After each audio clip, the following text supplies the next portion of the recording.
Dopo la bruciante sconfitta di Martina, sulla quale gara le polemiche non sembrano ancora sopite, il Matera affrontava per l'11ª giornata del girone d'andata il Fidelis Andria, formazione che naviga nella zona medio-bassa della classifica e che quindi chiedeva all'incontro nuovi stimoli per risalire la corrente. Il Matera, dal canto suo, voleva dimostrare che la sconfitta subita domenica scorsa era stata determinata solo da valutazioni errate del direttore di gara, decisamente sfavorevoli ai materani. Nelle file del Matera faceva il suo esordio il giovane portiere Mancini, schierato al posto dell'infortunato Mattarollo, e il ragazzo si faceva subito applaudire esibendosi in un plastico volo già al terzo minuto per neutralizzare una conclusione degli avanti avversari. Sin dall'inizio l'Andria tentava di aggredire la squadra materana, ma il Matera era pronto alla reazione anche se rischiava in qualche azione di rimessa operata dalla squadra pugliese. Dopo una prima fase che potremmo definire di studio, la partita si animava al 20° minuto quando l'Andria si portava in vantaggio. La squadra pugliese fruiva di un calcio piazzato pochi metri fuori dall'area materana, si incaricava della battuta Manari che lasciava partire un forte tiro verso la porta materana. Mancini sembrava essere sulla traiettoria, ma una deviazione della barriera, sembra di Bertoia, lo metteva fuori causa, mentre la sfera si insaccava irrimediabilmente sotto la traversa. La reazione del Matera era pronta e rabbiosa e il pareggio era cosa fatta dopo appena un minuto, e dopo che Spinosa era stato bravo a deviare un insidioso tiro di Ciani da distanza ravvicinata. Sull'azione susseguente al calcio d'angolo, Pepe si presentava puntuale al cross e deviava il pallone alle spalle del portiere andriese.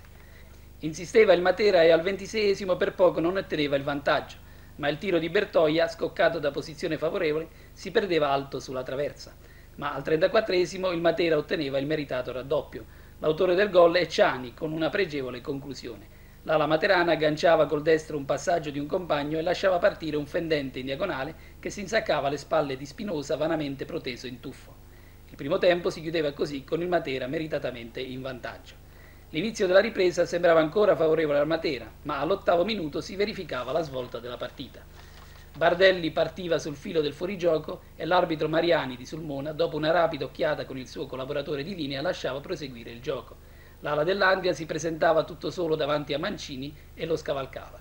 L'estremo difensore materano era costretto al fallo e il direttore di gara concedeva la massima punizione tra le proteste del pubblico materano. Si incaricava del tiro Manari e non aveva difficoltà a realizzare spiazzando il portiere materano e portando nuovamente in parità la sua squadra. La decisione arbitrale scaldava gli animi degli spettatori, scatenando un piccolo putiferio dal lato dei distinti e provocando addirittura un isolato tentativo di invasione di campo, peraltro subito bloccato dal pronto intervento delle forze dell'ordine. Acquisita la parità, l'Andria si chiudeva nella sua area a difesa del risultato, mentre la spinta in avanti del Matera assumeva l'aspetto di un vero e proprio assalto, ma con lo scorrere dei minuti sembrava sempre più difficile perforare l'attenta difesa dei pugliesi. Al 27° ci provava Di Bari, che si liberava di un paio di avversari all'interno dell'area avversaria e tentava la conclusione di forza, ma un difensore dell'Andria riusciva a deviare in calcio d'angolo. Batteva Doriano dalla banderina direttamente in rete, ma Spinosa non si lasciava sorprendere deviando il tiro sopra la traversa ancora in calcio d'angolo. Il Matera spingeva decisamente in avanti con i centrocampisti ben coadiuvati dai difensori, ormai liberi da compiti di marcatura, ma non riusciva a passare.